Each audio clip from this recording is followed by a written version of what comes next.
journal. Yasmine Adoko.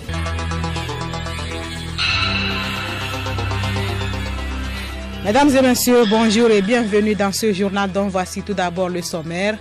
Journée de la femme le 8 mars prochain. À cette occasion, nous vous proposons aujourd'hui un magazine sur les actions du gouvernement pour promouvoir davantage la femme togolaise. Au Bénin, l'opposition sera absente aux législatives du 28 avril prochain. Sur les 7 listes de candidats, la Commission électorale nationale autonome a retenu seulement 2 soutenant le président Patrice Talon. La contestation perdure en Algérie face aux manifestations contre le 5e mandat du président Abdelaziz Bouteflika. L'armée se dit déterminée à garantir la stabilité du pays. Et puis sport football, le Real Madrid, triple tenant du titre de la Ligue des champions d'Europe, a été éliminé hier dès les 8e de finale. Au programme ce soir, 2 matchs dont le fumant PSG Man U.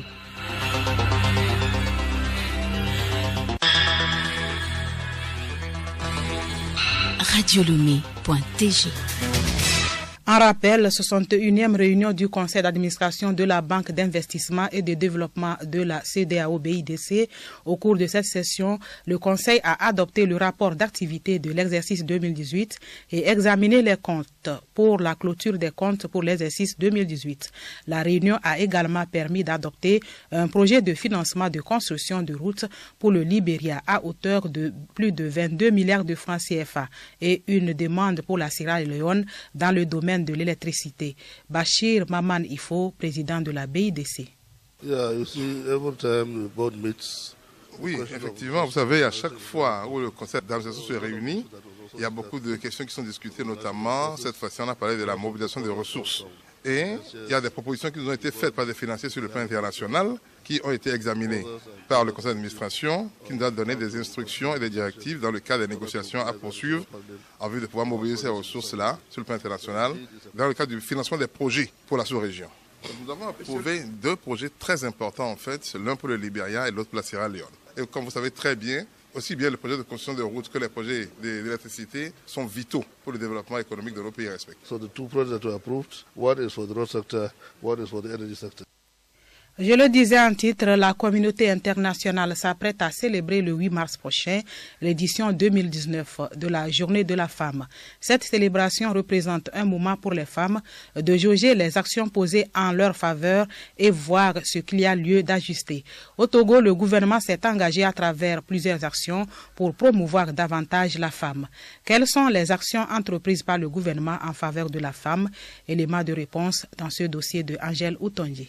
La journée de la femme célébrée dans tous les pays du monde entier offre des occasions pour lancer des appels à plus d'actions visant 3 objectifs, à savoir l'égalité des sexes, l'autonomisation des femmes et leur implication à tous les niveaux du processus de développement. Depuis quelques décennies, l'État togolais s'est engagé à faire de l'égalité homme-femme l'un des piliers de son développement. Ceci se reflète par l'intensification des actions en faveur de la promotion de la femme. Pemsi Abiré, chef section de la promotion du statut juridique de la femme à la direction du genre et des droits de la femme. Les actions du gouvernement sont multiples et nous pouvons les lister par domaine. Sur le plan du juridique, nous avons le Code des personnes et de la famille qui a permis d'intégrer davantage des dispositions paritaires entre l'homme et la femme. Et nous avons aussi le nouveau code pénal qui vient renforcer le code des personnes et de la famille. En outre, nous pouvons aussi donner l'exemple du code foncier qui vient donner les mêmes chances à la femme au même titre qu'à l'homme dans l'accès de la terre. Nous pouvons aussi donner l'exemple de la parité entre l'homme et la femme au poste électif. Et sur le plan économique, nous avons la création du Fonds national pour la finance inclusive. Dans le domaine éducatif, la jeune fille qui est de plus en plus promue à travers des mesures incitatives telles que la gratuité des frais de scolarité, les prix d'excellence. En milieu rural aussi, les femmes accèdent facilement aux services d'alphabétisation. D'autres actions sont également en cours pour promouvoir plus la femme togolaise. Mais malgré ces multiples actions, plusieurs défis restent encore à relever. Nous retrouvons Kwemsi Abidé. Ces défis, par exemple, c'est d'abord de pouvoir permettre à la femme d'être capable de s'affirmer, de pouvoir se mettre au même niveau que l'homme, que ce soit dans l'instruction ou dans la prise de parole ou bien dans le domaine politique. Officialisée par les Nations Unies en 1977, la Journée internationale des femmes trouve son origine dans les luttes des ouvrières du début du XXe siècle pour de meilleures conditions de travail et le droit de vote. Bonne fête à toutes les femmes. Ce mercredi 6 mars 2019, c'est le mercredi des cendres chez les chrétiens catholiques. L'imposition de cendres marque le démarrage du temps de carême, un moment de privation et de pénitence qui les rapproche davantage du Seigneur Jésus-Christ.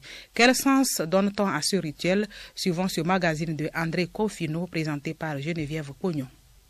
Reçois de moi le parfum qui t'édifie. Le mercredi des cendres est le jour qui marque l'entrée en carême des fidèles catholiques.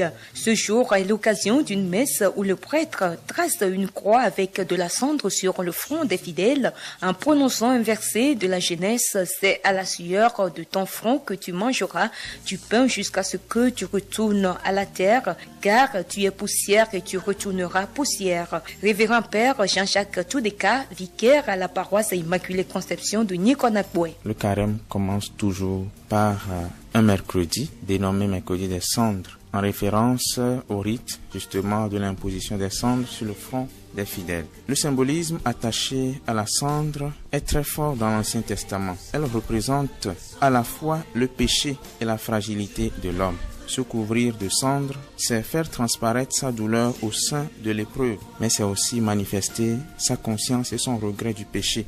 C'est signifier son espérance dans la miséricorde de Dieu. L'utilisation des cendres est une évocation symbolique de la mort et le verset récité doit inciter le croyant à l'humilité et à la piété. Le carême commence donc par un rappel solennel de la condition humaine et s'achève le jour de Pâques par une célébration de la vie, celle de la résurrection du Christ. Retrouvons le Père Jean-Jacques Toudeka. Le carême en lui-même, c'est une période de 40 jours consacrée à la préparation de la Pâque, la plus grande fête des chrétiens.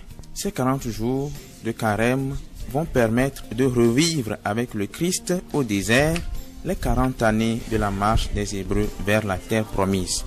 C'est un temps de prière intense et de pénitence. La tradition chrétienne va ajouter un troisième élément qui se fonde sur Matthieu 6, versets 1 à 6 et 16 à 18, pour constituer les trois piliers du carême qui sont la prière, la pénitence et la troisième chose, c'est le partage. Pour les fidèles catholiques, l'imposition des cendres est un moment d'intense prière et de demande de pardon pour ses péchés. En tant que chrétien, l'imposition du sang signifie la purification de nos péchés. Pour les chrétiens catholiques, le carême, c'est le temps pour méditer et prier pour nos péchés, demander la grâce. L'imposition des cendres, c'est une manière de nous rappeler que nous sommes poussière et retournerons poussière. Nous sommes issus de la cendre, donc nous finirons cendre. Somme toute, depuis des siècles, l'Église catholique reste ferme sur cette période de carême, 40 jours qui se terminent par la passion et la résurrection du Christ célébrée à Pâques.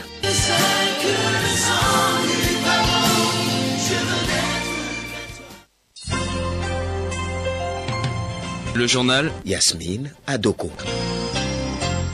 À l'étranger, législative du 28 avril prochain au Bénin, la Commission électorale autonome Sénat a publié hier la liste définitive des partis autorisés à prendre part au scrutin. Aucun parti de l'opposition n'est retenu. Leurs dossiers de candidature ont été invalidés. Juliette Camdet. Sur cette liste des partis politiques, 2 seulement sont jugés conformes et recevables. Il s'agit des progressistes et des républicains, tous deux soutiens de Patrice Talon. Parmi les dossiers rejetés, on note la liste USL de Sébastien Ajavon. refusé pour défaut de certificat de conformité.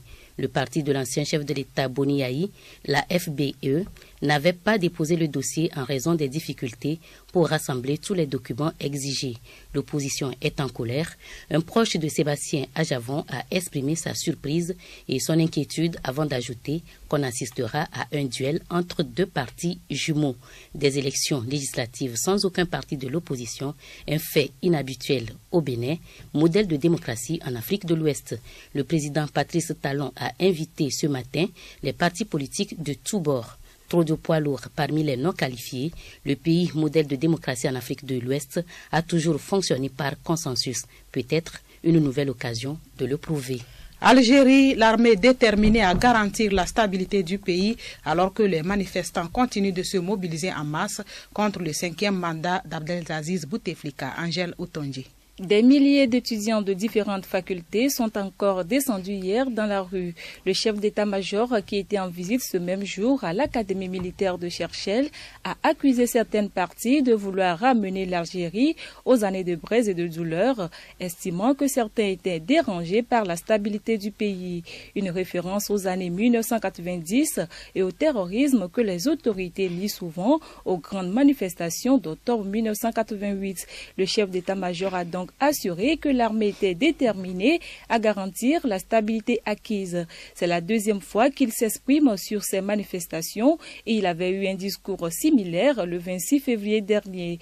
Pourtant, c'est bien ce discours lié au risque pour la stabilité que dénoncent les étudiants.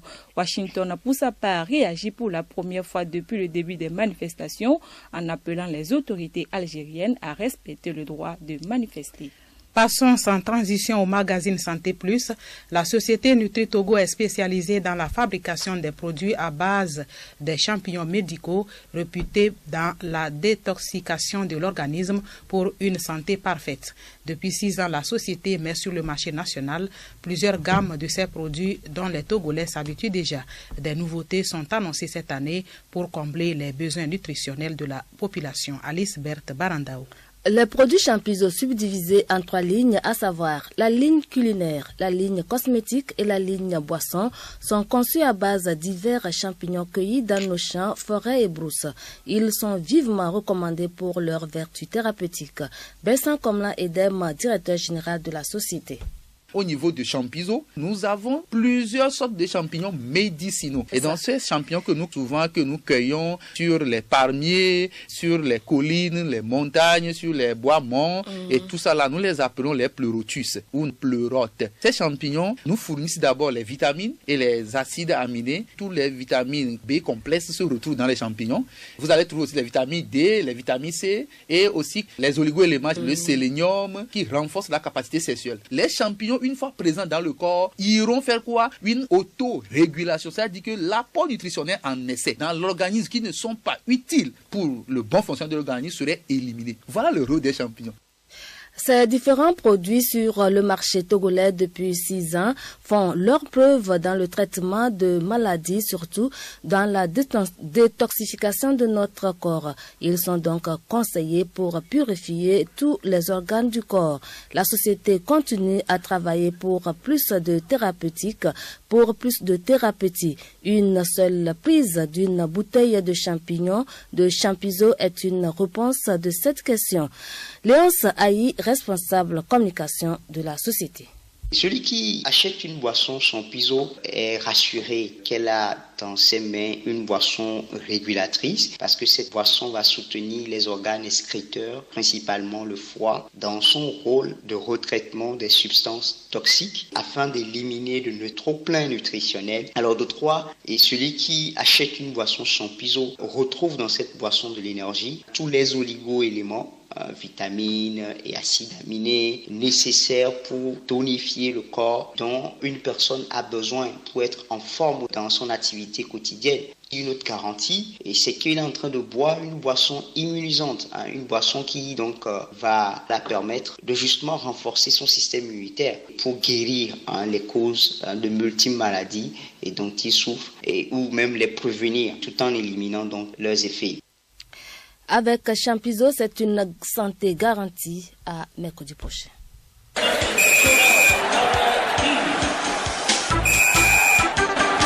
sport, Ligue des champions de l'UEFA, le Real Madrid, triple tenant du titre, et le Borussia Dortmund ont été éliminés hier dès les huitièmes de finale. La compétition se poursuit aujourd'hui avec des affiches tout aussi impressionnantes. Aruna Mola. Paris Saint-Germain, Manchester United, FC Porto, AS Roma, voilà les deux affiches des huitièmes de finale de l'UEFA Champions League qui vont être disputées ce soir. À l'aise avec ses 2 buts d'avance, le PSG ne doit pas se renier face à Manchester United ce mercredi. 2-0, c'est un score parfait en Coupe d'Europe. Depuis 39 ans, en tout cas, ce résultat donne 97% de chances de se qualifier à l'issue du match retour. Mais Mbappé, Di Maria, Dani Alves, Draxler ne doivent pas tomber dans la facilité. Quand bien même dans l'équipe anglaise, il y a de grands absents comme Paul Pogba, Juan Mata, Alexis Sanchez, Ander Herrera, la plupart blessés. Cependant aussi, Man U, à l'instar des clubs anglais, peut créer la surprise. Dans l'autre match, le FC Porto, battu 2-1 par l'AS Roma, va tenter de renverser la vapeur à domicile. Le club portugais en a les moyens, à l'instar de Pepe, une valeur sûre à son poste. L'AS Roma se déplace sans Javier Pastore, touché au mollet. Le Turc Cengiz Under est également absent. Kostas Manolas et Nicolo Zaniolo sont quant à eux bien présents, ce qui fait dire à Lorenzo Pellegrini, milieu de terrain de l'AS Roma, que l'adversaire portugais n'est pas un cadre européen. Hier, les 2 premiers matchs des huitièmes de finale joués ont été joués, donc c'était une soirée cauchemardesque pour le Real Madrid, triple tenant du titre, éliminé par l'Ajax Amsterdam, victorieux à l'aller aux Pays-Bas, 1-2. Le merengue ont bu le calice hier jusqu'à la lit, 1-4. C'est un véritable séisme qui a frappé le football européen. Ce cadre de l'Europe s'est fait sortir par l'Ajax après avoir été humilié devant son public. Les Madrilènes s'arrêtent donc prématurément en huitième de finale.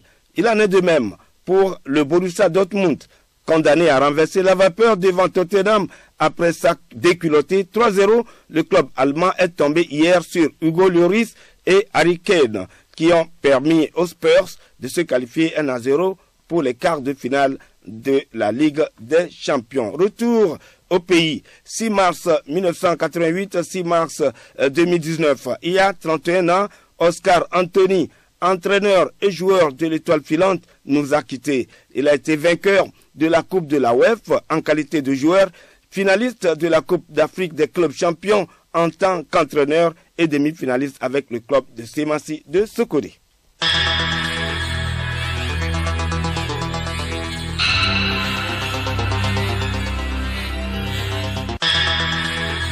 C'est la fin de ce journal dont voici le rappel des titres. Journée de la femme le 8 mars prochain.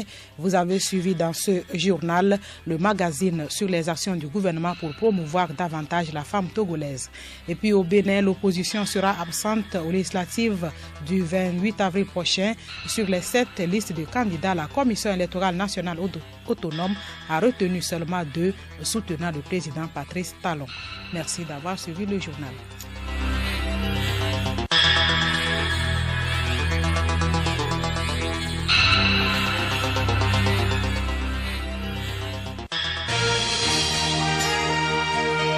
Radio Lomé, boîte postale 434, email radiolomé@radiolomé.tg. radiolomé.tg